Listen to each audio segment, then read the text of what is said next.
मार्गदर्शन क्लासेस में आपका वेलकम है। तो चलिए स्टार्ट करते हैं। और आज का जो ये क्लास होगा आपका, ये क्लास 12 के लिए है। एंड क्योंकि आपको देखिए, आपका जो जैक बोर्ड का जो एग्जाम पैटर्न है उसका रूपरेखा आपको पता चल चुका है कि आपको किस तरह से क्वेश्चन आने वाला है। मतलब आपका जो पूरा सिलेबस है उसको, मतलब पूरा सिलेबस से आपको ऑब्जेक्टिव होंगे क्वेश्चंस एंड सब्जेक्टिव भी होंगे। तो आपको उस तरह से अब आपको अपना जो तैयारी है वो शुरू कर देना चाहिए और फुल डेडिकेशन के साथ करना चाहिए। ऐसा नहीं कि एक दिन 1-1.5 घंटा पढ़े तो नहीं, आपको डेली ये जो मेरा सब्जेक्ट है मैथमेटिक्स है, इस सब्जेक्ट को आपको डेली 2.5 से 3 घंटा देना है। यदि आप इस तरह से करते हैं तो देखिए, हम लोग ये टारगेट 80 आउट ऑफ 80 लेके चले हुए हैं कि हमारा ये टारगेट बैच है। और ये किस तरह का है, 80 आउट ऑफ 80 बहुतों का पहले आया है और आपका भी एकदम से आ सकता है। तो आपको क्या करना है, जो बोला जाए। देखिए हम तो यहाँ सारा क्वेश्चन, मतलब देखिए आपका होता है ना कि दो तरह से हम लोग इसमें करते हैं तैयारी, और तैयारी हो ही रहा है, बट थोड़ा बहुत डिफरेंस हो सकता है ऑफलाइन एंड ऑनलाइन में। लेकिन फिर भी हम लोग कोशिश करेंगे कि ये बैच भी बेहतर करें, ठीक है। तो देखिए आपको जो जो बोला जाएगा आप उस तरह से कंसीडर करिए और अपने आप को अलर्ट रखिए। बस आप उसको सुनेंगे और करते चलेंगे तो आपको बहुत ज़्यादा बेनिफिट होने वाला है। तो चलिए स्टार्ट करते हैं। देखिए हम लोग ना ये पढ़ेंगे इसमें एप्लीकेशन ऑफ डेरिवेटिव्स, ठीक है। क्योंकि इसके पहले जो लेक्चर आपको मिला है एनसीईआरटी से, उसमें डिफरेंशिएशन का 3 लेक्चर आपको मिला होगा। तो आप उसको देख लीजिएगा, प्लेलिस्ट क्लास 12 के लिए जो बना हुआ है उसमें आपको मिलेगा। तो हम लोग इसमें देखते हैं, उसके आगे बढ़ेंगे और सेशन को आगे लेके चलेंगे कि एप्लीकेशन ऑफ डेरिवेटिव्स। और यहाँ से आपको देखिए, यहाँ से यदि बोला जाए कि सर एप्लीकेशन ऑफ डेरिवेटिव में पढ़ना क्या होता है, तो आपको थोड़ा सा वो बता देते हैं। देखिए इसको शॉर्ट फॉर्म में हम लोग एओडी भी बोलते हैं, एप्लीकेशन ऑफ डेरिवेटिव्स, है ना। क्या है, application of derivatives, application of derivative, application of derivatives. इसमें क्या पढ़ना होता है आपको, देखिए आपको पढ़ना है, पहला तो आपको पढ़ना है रेट मेजर, ठीक है। पहला आपको पढ़ना है रेट मेजर। दूसरा आपको पढ़ना है रॉल्स थ्योरम। दूसरा क्या पढ़ना है, रॉल्स थ्योरम। और एक हम लोग लिख लेते हैं LMB theorem, LMB theorem, Lagrange mean value theorem. Fourth में आपको पढ़ना है monotonic function, monotonic function, monotonic function. इसी को हम लोग इंक्रीजिंग और डिक्रीजिंग भी बोलते हैं, increasing and decreasing, increasing and क्या, डिक्रीजिंग। इसके आगे हमको पढ़ना है मैक्सिमा एंड मिनिमा। क्या पढ़ना है, मैक्सिमा एंड मिनिमा। और लास्टली हमको पढ़ना है tangents and normals, tangents and normals, ठीक। तो ये सारा टॉपिक है जो आपको पढ़ना है। और कहाँ से कितना क्या वेटेज है वो भी आपको पता चल जाएगा। हम बता देते हैं रेट मेजर से। देखिए रेट मेजर से आपको 2.5 मार्क्स का क्वेश्चन मिल सकता है, ठीक है। और रोल्स और एलएमबी ऑप्शनल है, जैसे नहीं देगा तो इससे दे सकते हो। एलएमबी का चांसेस कम है थोड़ा, हाँ। उसके बाद मोनोटोनिक फंक्शन से आप 1 मार्क्स का एक क्वेश्चन जरूर रखिएगा, एक मिलेगा आपको। और एक यहाँ से 2.5 मार्क्स यहाँ भी मिल सकता है, और भी इसका और भी मिल सकता है, ठीक। और मैक्सिमम मिनिमम से 5 नंबर कंफर्म मिलने वाला है, 5 मार्क्स। और इसमें अभी एक्सपेक्ट 1 नंबर करते हैं, बट इसको आगे पीछे वो लोग कर सकते हैं, 2.5 मार्क्स में भी दे सकते हैं, 5 में भी दे सकते हैं, ठीक है।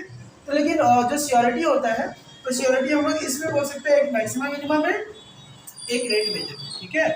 आप इस तरह से, और एक इंक्रीजिंग डिक्रीजिंग में, इससे एक शॉर्ट क्वेश्चन जरूर मिलेगा। ये तीनों पोर्शन से आपको क्वेश्चन मिलने वाला है। तो चलिए हम लोग करते हैं, आज हम लोग पढ़ेंगे रेट मेजर, ठीक है।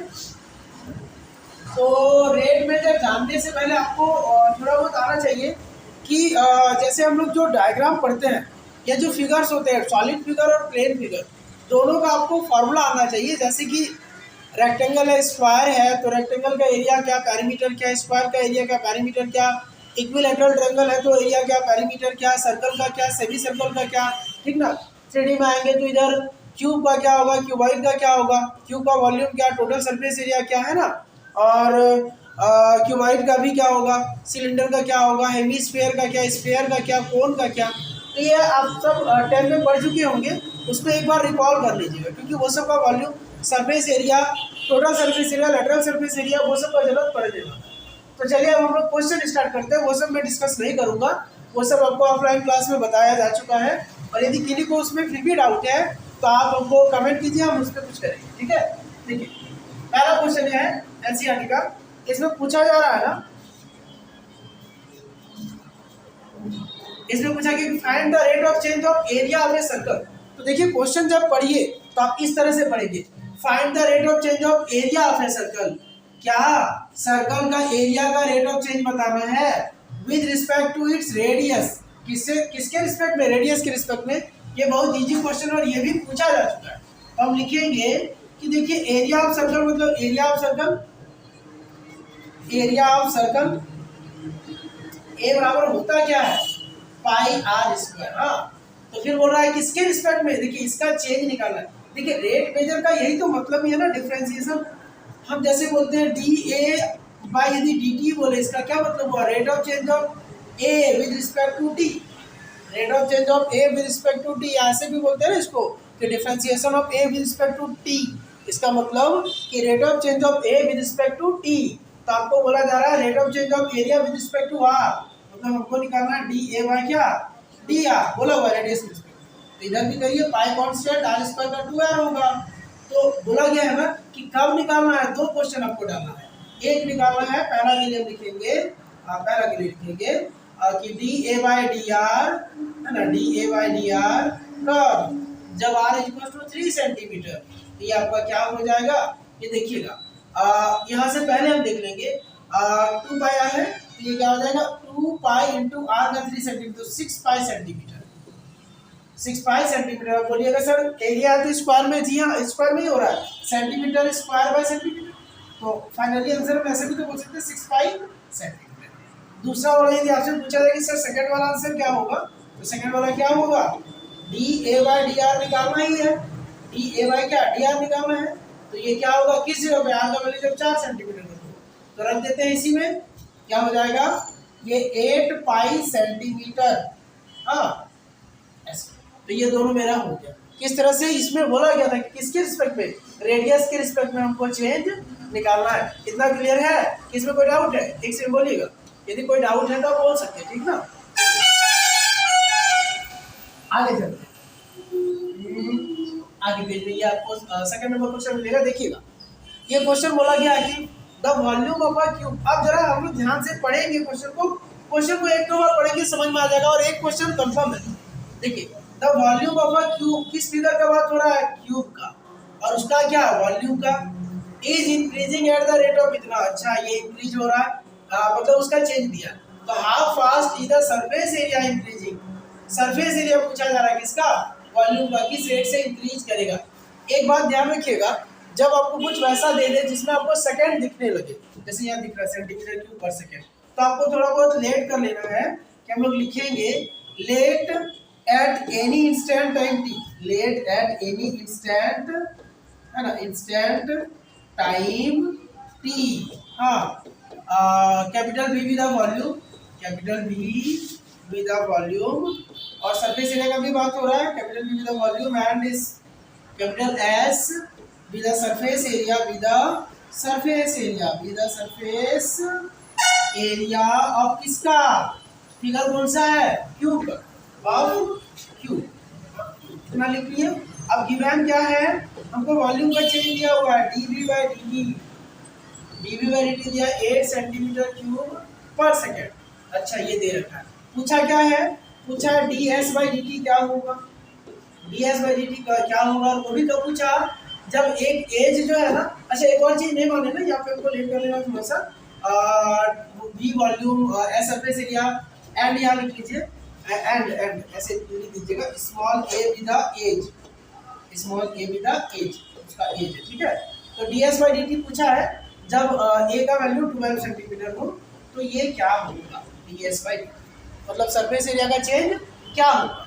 तब हमको ये बनाना तो है। देखिए हम क्या करेंगे, हम लिखेंगे कि सिंस v बराबर हम लोग फॉर्मूला जानते हैं क्यूब का, a का क्यूब साइड का क्यूब या h का क्यूब, तो dv बाई dt क्या होगा? dv बाई dt होगा a क्यूब का डिफरेंशिएशन होगा 3a स्क्वायर और a का क्या? da by dt। अब देखिए dv बाई dt दिया हुआ है कितना? वो 8 दे रखा है, तो 8 आप चाहे तो यूनिट को लिख सकते हैं, तो आपको थोड़ा ध्यान रखना है। और इक्वल्स टू 3a² dA/dt कितना होगा, तो देयरफॉर हम बोल सकते हैं ना कि dA/dt जो मेरा होगा वो कितना होगा, 8/3a² सेंटीमीटर क्यूब पर सेकेंड इतना। तो ये मेरा क्या आ गया, एज का चेंज आ गया। ठीक है, चलिए dA/dt आ गया। अब हमको क्या चाहिए था, देखिए हमको चाहिए ना सरफेस एरिया का चेंज। हम जानते हैं कि सिंस सरफेस एरिया बराबर क्या 6a² होता है, तो देयरफॉर ds/dt निकालना पड़ेगा। तो ds/dt निकाल लेते हैं। 6a² का डिफरेंशिएशन 2a और a का क्या dA/dt, क्योंकि t के रिस्पेक्ट में हो रहा है, टाइम के रिस्पेक्ट में। तो देखिए देयरफॉर ds/dt ये भी कब, जब हमको निकालना है ना, जब a दे दिया 12 सेंटीमीटर, a दे दिया 12 सेंटीमीटर, क्या होगा या एक सेकंड हम ऐसे ही लिख देते हैं, एक मिनट के। चलिए अभी मेरा 12a आएगा और dA/dt दिया हुआ है, देखिए 8/3a² आएगा, और चाहे तो आप यूनिट को भी रखिए सेंटीमीटर क्यूब पर सेकंड। ये a से a कैंसिल हुआ, 3 से 3 4 जा 12, तो मेरे पास हुआ कितना 32/a सेंटीमीटर क्यूब पर सेकंड। बट हमको क्या निकालना है, ये निकालना तो है लेकिन किस टाइम पे, जब a भी कुछ हो दिया हुआ तो देयरफॉर ds/dt का जब a का वैल्यू 12 सेंटीमीटर हो, तो हम रखेंगे मेरे पास आएगा 32/12 या सेंटीमीटर, और 1 सेंटीमीटर क्यूब ये कट जाएगा तो फाइनली आएगा सेंटीमीटर स्क्वायर पर सेकेंड। इसको कैंसिल करेंगे, 8 4 जा और 3 4 जा, 8/3 सेंटीमीटर क्यूब पर सेकेंड। क्लियर हो गया।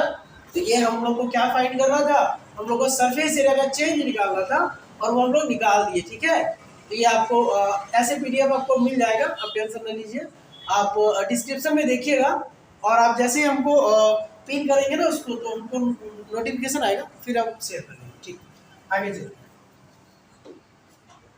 अगला क्वेश्चन है कि ये बोला जा रहा है कि the radius of a circle is increasing eight uniformly eight the rate of 3 centimetre per second. फिर वही बात है, वैसे लेट आप कर लेंगे, हाँ जिसका जरूरत है वो सारा लेट कर लीजिए। ठीक है, तो दिया क्या है, dr/dt दिया हुआ है, dr/dt 3 centimetre per second. Find the rate at which the area of the circle is increasing, मतलब हमको निकालना है dA/dt, ऐसे ये निकालना है कब, जब r बराबर 10 सेंटीमीटर। तो टाइम का देखिए यहाँ t आ गया, तो आपको लिखना पड़ेगा कि let at any instant time t, small r be the radius, capital A be the area of the circle. ठीक ना, आगे चलते हैं। तो हम जानते हैं कि सिंस a बराबर फॉर्मूला, तो बड़ा इजी क्वेश्चन है, इसको पहले करना चाहिए था, उसको बाद में, बट एनसीईआरटी में ये थर्ड में है। अब पाई r स्क्वायर a बराबर है ना, तो dA/dt क्या होगा, dA/dt आपका हो जाएगा कितना 2πr हो जाएगा, और dr/dt हो जाएगा। हाँ अब देखिए dr/dt तो दिया हुआ है कितना 3 सेंटीमीटर, तो हम लिख सकते हैं कि 2πr into 3 centimetre per second, तो ये आ जाएगा 6πr सेंटीमीटर पर सेकेंड। अब आगे और भी कुछ बोला है, देयरफॉर बोला है ना कि dA/dt निकालो, dA/dt का जब r मेरा दे देना 10 centimetre, radius is 10 centimetre, when r is equal to 10 centimetre रखेंगे, तो 6π इंटू 10 सेंटीमीटर, और पहले से मेरे पास सेंटीमीटर पर सेकेंड है, तो ये हो जाएगा 60 पाई सेंटीमीटर स्क्वायर पर सेकेंड। समझ में आ गया। तो ये मेरा क्या हो गया, ये सेकंड, ये थर्ड क्वेश्चन जो था आपका एनसीईआरटी का, ये भी सॉल्व हो गया। चलिए आगे देखते हैं। अगला आपको मिलेगा, हाँ ये देखिएगा, बोल रहा है an edge of a variable cube is increasing at the rate of 3 centimetre per second. Edge variable cube का बात हो रहा है, फिगर कौन सा है, क्यूब है, और उसका एज के बारे में। तो टाइम आ चुका था, आप लेट कर लेंगे कि let at any instant time T, let at any instant time T, instant हाँ टाइम टी। ठीक है, small A with the edge, small A with the edge. ठीक, इसके आगे क्या बोला, how fast is the volume of cube is increasing when the edge is इतना। ठीक है, उसके बाद से and capital B with the volume, capital B with the volume, और कुछ नहीं चाहिए, हो जाएगा वॉल्यूम ऑफ क्यूब। ऐसा मान लिए, तो हमको गिवन है, गिवन क्या दे दिया, दिया हुआ है ना, देखिए क्वेश्चन पे कि the edge of a variable cube is changing at the rate of कितना, मतलब वही dA/dt दिया हुआ है कितना 3 centimetre per second. How fast is the volume of the cube is increasing, ठीक ना। तो v बराबर हम लोग जानते हैं क्या होगा a क्यूब होगा, तो ठीक है dV/dt चाहिए, तो dV/dt क्या होगा, ये हो जाएगा 3a² इंटू dA/dt। अब देखिए dA/dt दिया हुआ है तो हो जाएगा 3a² into 3 centimetre per second. But हमको निकालना है dV/dt कब, जब वो एज दे रखा है dV/dt व्हेन एज मतलब a बराबर क्या हो 10 सेंटीमीटर, ये हो जाएगा कितना 3 into 100 centimetre square into 3 centimetre per second, ये आ जाएगा 900 सेंटीमीटर क्यूब पर सेकेंड। क्लियर हुआ। तो ये आपका जो ये फोर्थ क्वेश्चन था, सेकेंड लास्ट क्वेश्चन। एक और क्वेश्चन है हमारे पास, ये आपका फोर्थ क्वेश्चन हो गया, ठीक है। अब हम लोग एक लास्ट क्वेश्चन जो हमारा है देख लेते हैं, ये समझ में आ रहा होगा आपको एंड पीडीएफ मिलेगा। चलिए लास्ट क्वेश्चन देखते हैं। ये क्या दे दिया देखिए, और a stone is dropped into a quite lake.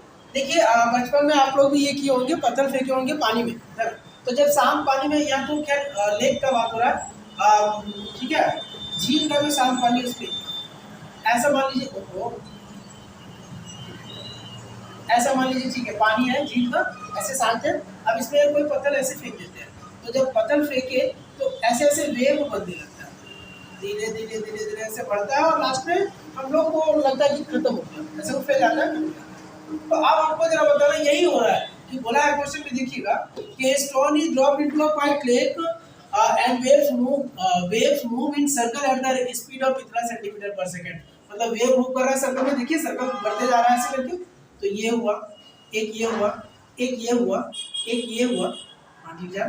हाँ हमको जरा बताइए ना कि क्यों चेंज हो रहा है, ये चेंज किसके कारण हो रहा है, चेंज क्या हो रहा है, चेंज रेडियस हो रहा है। यहाँ था अभी रेडियस का चेंज इतना हुआ, फिर इतना आगे गया रेडियस, फिर ये आया ये, अच्छा ये हो गया था, अच्छा ऐसे करके हुआ। मतलब चेंज क्या हो रहा है, रेडियस चेंज हो रहा है। आप मानने का मान लीजिएगा, फिर हम लोग देखेंगे कि गिवन है मेरा dR/dt दिया हुआ है कितना 5 centimetre per second. At the instant when the radius of the circular wave is 8 centimeter, how fast is the enclosed area increasing? अब इसका ना एरिया का चेंज आपको बताना है। क्या बताना है, एरिया का चेंज। हम जानते हैं ए बराबर क्या पाई आर स्क्वायर, तो dA/dt क्या dA/dt होगा 2 पाई आर और dR/dt, और dR/dt तो मेरे पास है, तो देयरफॉर dA/dt हम लोग क्या लिखेंगे, dA/dt लिखेंगे 2 पाई आर इंटू dR/dt कितना 5 सेंटीमीटर पर सेकेंड, ठीक ना। ये आ जाएगा 10 पाई आर सेंटीमीटर पर सेकेंड। फिर भी बोला है कि एरिया का चेंज निकालो, ये जब at the instant when the radius of the circular wave is 8 centimetre, जब रेडियस 8 सेंटीमीटर तब निकालना है। तो हम देयरफॉर लिखेंगे कि dA/dt when r is equal to क्या 8 सेंटीमीटर, ये हो जाएगा 10 pi into 8 centimetre into centimetre per second, ये आ जाएगा 80 pi centimetre square per second. उम्मीद है आपको यहाँ तक सब समझ में आया होगा। यदि फिर भी आपको कोई डाउट रहे, ठीक है, या मेरा कोई भी टेक्निक में आपको प्रॉब्लम हो रहा है, तो आप हमको जरूर कमेंट कीजिए कि सर ऐसे बताइए, या ऐसा थोड़ा स्पीड कीजिए, थोड़ा स्लो कीजिए, जो भी हो। ऐसे हमको लगता है कि इसका जो मतलब गति है क्लास का वो सही है, आपको इससे सब कुछ समझ में आएगा। हाँ थोड़ा बहुत यहाँ आपको लेट करने वाला पोर्शन हम छोड़े हैं, आपको वो बता दिया गया, तो उसको लेट कीजिए और अपने से कॉपी में जब थोड़ा बहुत आप भी काम करेंगे ना, तो आपको माइंड में वो रहेगा, ठीक है। तो आज हमने क्या किया, 5 क्वेश्चंस किए, वो एनसीईआरटी से। एक और क्लास लेंगे तो आपका ये जो होगा ना रेट मेजर कंप्लीट हो जाएगा। इस तरह से हमारा सारा सेशन चलेगा, तो आपको एक सही टाइम पे आपको एनसीईआरटी जो है ना वो हो जाएगा। तो आज के सेशन में हम लोग यही तक करेंगे। Thank you.